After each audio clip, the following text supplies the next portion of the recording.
Hello friends, मैं हूं लोकेंद्र सिंह चौहान। आज आपके सामने ना मैं कोई टॉपिक लेकर आया हूं, ना ही किसी शॉर्ट ट्रिक की बात करूंगा।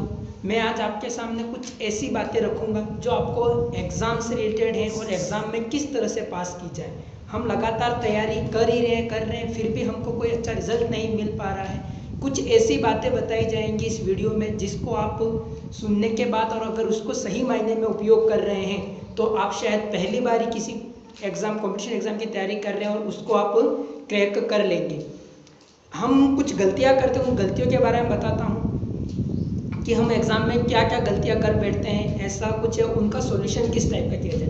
पहली और सबसे मोस्ट इम्पोर्टेंट गलती है हमारी कि हम जो गाइड बुक पढ़ते हैं उसके बारे में बता रहा हूँ कि गाइड बुकों में क्या होता है कि हम क्या करते हैं, अलग अलग ऑथर्स की 3 4 5 बुकें ले आते हैं और सब बुकों को एक एक बार पढ़ते हैं, जिससे हमें क्या होता है, थोड़ा सा कहीं कहीं कंफ्यूजन उत्पन्न हो जाता है कि किसी बुक में कुछ अलग दिया जाता है, किसी बुक में अलग दिया जाता है, किसी बुक के पढ़ाने का तरीका या पढ़ने का तरीका अलग होता है, किसी बुक का तरीका अलग होता है। एक ही टॉपिक को हम अलग अलग वे में पढ़ने के लिए हम ज़्यादा कंफ्यूज हो जाते हैं। इसलिए अच्छा है कि अलग अलग बुकों को 10 अलग अलग बुकों को एक एक बार पढ़ा जाए। उससे कहीं गुना अच्छा है कि एक बुक को 10 बार पढ़ा जाए। पढ़ाई इस लेवल की जाए कि हमको उस क्वेश्चन याद रहे, उस क्वेश्चनों के आंसर तक याद रहे, इतनी बार हम रिवीजन कर सकें। जैसे कि कुछ क्वेश्चनों के मैं बता देता हूं। जैसे कि मुझे अच्छे से याद है कि RS अग्रवाल में साधारण ब्याज का पहले क्वेश्चन का आंसर जिसके 0.20 लास्ट ऑप्शन में आ रहा है वो आंसर राइट है। उसी तरह से RS अग्रवाल की रेखा कोण का टॉपिक का 22वां प्रश्न है, उसका आंसर 180 है। इस तरह से हम पढ़े क्योंकि मैंने एक ही बुक को कई बार पढ़ा है तो मुझे वो चीज़ याद हो गई है। मैं ये नहीं कह रहा कि ये बुक अच्छी है या वो बुक अच्छी नहीं है, पर जो भी बुक पढ़े उस बुक को आप अपना 100% दे, उसी बुक को बार बार पढ़े, तब तक पढ़े जब तक आपका पूरा क्लियर उस बुक से रिलेटेड कंसेप्ट नहीं हो जाए। वहाँ से कोई भी क्वेश्चन आए, ऐसा एनी क्वेश्चन आपको कोई बाहर से उठकर पूछ ले उस बुक का और आपको उसका आंसर तुरंत आ जाना चाहिए। ऐसे ही अगर आपकी तैयारी है तो आपको कोई भी एग्जाम को क्रैक करने से नहीं रोक पाएगा। सेकेंड गलती हम करते हैं एग्जाम का डिप्रेशन। ये ऐसी चीज है जो हर बच्चे के माइंड में हमेशा रहती है कि एग्जाम का डिप्रेशन, एग्जाम का डिप्रेशन, एग्जाम का डिप्रेशन। अब इसको कैसे कम किया जाए, उसके लिए बिल्कुल इजी ट्रिक ऐसी है कि आप कोई भी सोल्व पेपर की बुक मिलती है, हमको मार्केट में बहुत सारी बुक मिल जाएगी। मैं किसी ऑथर को प्रीफर नहीं करूँगा, किसी भी ऑथर के 15 या 20 सोल्व पेपर आते हैं, उन पेपरों को लाएं और उन पेपरों को आप सोल्व करें। अब आप सोच रहे होंगे ये तो हम करते ही हैं, इसमें नया क्या है। नया मैं बताता हूँ। आप या दूसरे बच्चे या इनमें मैं भी खुद था कहीं हद तक, हम कैसे पेपर सोल्व करते थे, बुक लेकर बैठे, थोड़ी देर 10 एक प्रश्न सोल्व किए, इस समय किसी का फोन आ गया तो फोन पे लग गए या उठकर चले गए, चलो कुछ दूसरा पढ़ते हैं, 10 प्रश्न सोल्व किए, हमको 10 आते हैं, अच्छी बात है। उससे क्या हमारा एग्जाम अलग चीज होती है और हम पेपर अलग तरह से। आप पेपर को इस प्रकार सोल्व करें जैसे कि आप रीट की तैयारी कर रहे हैं, 150 मिनट क्या 150 क्वेश्चन 150 मिनट आपको दिए जा रहे हैं, तो आप जो मॉडल पेपर ला रहे हैं उनको भी आप एज ए एग्जाम सोल्व करें कि उस एग्जाम के बीच आप बिल्कुल अपने अलग कमरे में रहें, न किसी घर वालों को बोले, आप बिल्कुल अपने माइंड में सेट कर ले कि मैं एग्जाम देने के लिए ही आया हूँ। ऐसे एग्जाम को सोल्व करें, ना हमारे पास पानी पीने का टाइम है, ना उठ के हम किसी चीज़ के लिए बाहर जाएं। क्वेश्चन को उसी वे में सोल्व करें जैसे यही पेपर दे रहे हैं और इसी में हमको सिलेक्शन देना है। आप इस तरह के सॉल्यूशन आप 15 या 16 पेपर अगर आप सोल्व करते हैं तो जब 17वां पेपर आप रीट का, पटवारी का, कांस्टेबल का, किसी का भी दे रहे हैं, आपके लिए वो डिप्रेशन खत्म हो जाएगा क्योंकि आपके रोज की हैबिट हो जाएगी। मैं एग्जांपल देता हूँ, हम कहीं रोड से अगर कहीं जा रहे हैं, पहली बार जाते हैं तो वो रोड हमको बहुत दूर लगती है कि यार बहुत अटपटा सा रोड है, हमको अच्छा नहीं लग रहा है, पर हमारा अगर रोज का वहाँ से आना जाना हो जाए तो वो रोड हमको अच्छी लगने लग जाती है। तो उस चीज़ को आप थोड़ा सा ध्यान रखें, आप मॉडल पेपर लाएं और सॉल्यूशन उसी तरह करें जैसे कि आप कोई भी एग्जाम दे रहे हैं, यही हमारा एग्जाम का पेपर आया है, हमको इसी को सॉल्व करना है। अगर ये चीज़ आपके माइंड में सेट हो जाती है, आप 15 पेपर सॉल्व करो, एग्जाम के अंदर आप बैठना, ये मेरा खुद का पर्सनल अनुभव है, आपको डिप्रेशन नाम की चीज़ एग्जाम के अंदर नहीं आएगी। अब तीसरी बात करते हैं, हम एग्जाम से रिलेटेड कुछ और होती है कि हम गाइड बुक ले आते हैं, पढ़ने बैठ जाते हैं और हम क्या करते हैं, हर गाइड बुक में से 100% आना उसकी कोई गारंटी नहीं है। हर गाइड बुक में से, पर मैं इतना ज़रूर कह सकता हूँ कि 60 से 70% हर गाइड बुक में से आता है। पर हम क्या करते हैं, तैयारी करने में लग जाते हैं और उसका 100% पढ़ने की कोशिश करते हैं। अब गाइड बुक हमको 60 से 70% ही अंदर से दे पा रही है, हम पढ़ 100% रहे हैं।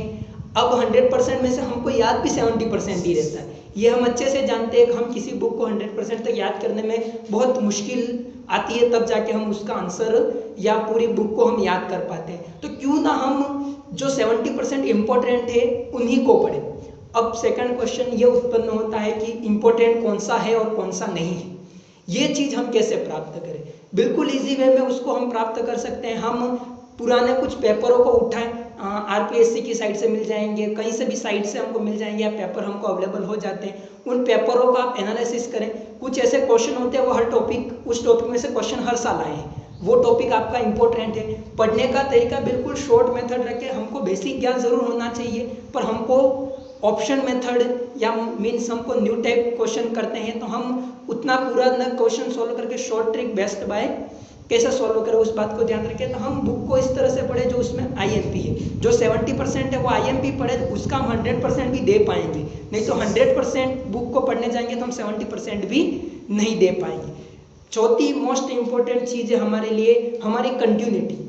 कहते हैं साइकोलॉजी फैक्ट के अनुसार कि अगर हम किसी चीज़ को 48 आवर तक रिवाइज नहीं करते हैं या उसको याद नहीं करते हैं तो वो चीज़ हमारे माइंड से हमेशा के लिए निकल जाती है। मीन्स आप कहीं कोचिंग सेंटर जा रहे हैं या कुछ पढ़ रहे हैं तो आप जिस सर ने आपको पढ़ाया उस चीज़ को इन 48 आवर एक बार ज़रूर रिवाइज कर लें। भले आप बिना देखा देख नहीं कर सके तो सर ने जो नोट्स बनवाए हैं या किसी वीडियो से आप जो नोट्स बना रहे हैं उनको 48 आवर में एक बार वापस पढ़ लें। आपका माइंड उस चीज़ को क्या करेगा, अंदर थोड़ा सा रिपीटेशन में आ जाएगा तो माइंड उसको कैचअप करने में सक्षम हो जाएगा। कंटिन्यूटी ऐसे नहीं है कि आज मैंने नंबर सिस्टम टॉपिक पढ़ा तो फिर मेरे को 2 दिन बाद वापस नंबर सिस्टम पढ़ना है, वो कंटिन्यूटी नहीं है। कंटिन्यूटी ये है कि एवरीडे हम कुछ ना कुछ पढ़ते रहें, बुक से अलग ना रहें। अगर बुक से हम अलग हो गए तो हमारे लिए वो चीज़ टूट जाएगी, जो याद है वो हमको भी खत्म हो जाएगा। उस चीज़ का थोड़ा सा ध्यान रखें। एवरीडे मैं ये नहीं कह रहा हूँ कि मैथ्स है तो सिर्फ मैथ्स ही पढ़ें, फिर दूसरी सब्जेक्ट नहीं पढ़ें। आप कुछ भी सब्जेक्ट पढ़ें, पर दिन के जितने हावर आपने पढ़ाई के लिए दे रखे हैं उसमें उतनी पढ़ाई आप करते ही रहें। आपकी कंटिन्यूटी बनी रहेगी, आपको टॉपिक्स याद आते रहेंगे। 5वें नंबर की चीज़ है बहुत से बच्चों को कि सर कुछ सब्जेक्टों में हमारा इंटरेस्ट ही नहीं जागता है। बहुत ही क्रिटिकल क्वेश्चन है और ऐसा बहुत से बच्चों के साथ होता है, फैस बहुत बच्चों के साथ होता है। लाइक बात करें, अगर रीट की बात कर लूँ मैं, क्योंकि मैं रीट के एग्जामों के वीडियो पढ़ा रहा हूँ। रीट में क्या होता है कि बायो वाले बच्चे होते हैं उनको भी मैथ्स फाइट आउट करनी पड़ती है, और लेवल फर्स्ट में जो आर्ट्स के बच्चे होते हैं वो STC 3 आते हैं तो उनको भी मैथ्स फाइट आउट करनी पड़ती है। और मैं बचपन से सुनता हुआ आ रहा हूँ, शायद मेरे से पहले की कहानी है मुझे, पर मेरे बचपन से मैंने एक ही बात सुनी है कि मैथ्स बड़ी टफ सब्जेक्ट है। पर दोस्तों मुझे कभी ऐसा फील हुआ ही नहीं कि मैथ्स टफ सब्जेक्ट है। क्यों? क्योंकि मेरे उसके प्रति रेगुलरिटी है कि मुझे मैथ्स ही पढ़नी है। मैं रोज कुछ ना कुछ टॉपिक लेके ज़रूर बैठ जाता हूँ, भले मैं वीडियो बना पाऊँ या नहीं बना पाऊँ, किसी एग्जाम की तैयारी कर रहा हूँ या नहीं कर रहा हूँ, पर हाँ मैं किताब लेके बैठता हूँ, कुछ नहीं तो उसकी इंडेक्स भी पढ़ के भी रख देता हूँ, ताकि मेरे माइंड में रहे कि हाँ मैथ्स में इतने टॉपिक हैं, ये ईजी है ये टफ है। इजी और टफ कुछ भी नहीं होता है। जो टफ टॉपिक है उसको आप 4 से 5 बार रिवाइज करें, वो आपके लिए इजी हो जाएगा। बस मेहनत आपको करनी है। आपको कुछ अपने आप पे कॉन्फिडेंस बनाए रखें, जिससे क्या हो जाए कि आप किसी भी प्रकार का क्वेश्चन आ जाए उसको आप आराम से सॉल्यूशन कर सकते हैं। पर क्या करना, आपको रुचि बनाए रखनी है। अब अपन बात करते हैं रुचि कैसे बनाएं। आप रुचि को बनाने के लिए क्या करें कि इंटरेस्टिंग टॉपिक्स को पहले ले लें। अब इंटरेस्टिंग टॉपिक कौन से हैं? मैथ्स में तो सब बोरिंग है, ऐसा कुछ भी नहीं है। मैथ्स में बहुत से ऐसे टॉपिक हैं जो बड़े इंटरेस्टिंग है, बहुत शॉर्ट ट्रिक से पढ़ाने वाले टीचर्स हैं। लाइक मेरे वीडियो में भी आप देख सकते हैं, आपको अच्छे अच्छे क्वेश्चन 2-2, 3-3 लाइनों में हो जाते हुए मिल रहे हैं। तो वो पढ़ने से आपका थोड़ा सा इंटरेस्ट जाग रहा है। एग्जाम्पल कुछ ऐसे लेवें जो आपके आसपास के एरिया के हों, ताकि आपको क्या रहे कि आपको समझ में आए। जैसे कि बहुत से बच्चों को मैं बात करता हूँ, साधारण ब्याज की बात कर लेते हैं। एग्जाम्पल देके मैं आपको समझाऊंगा।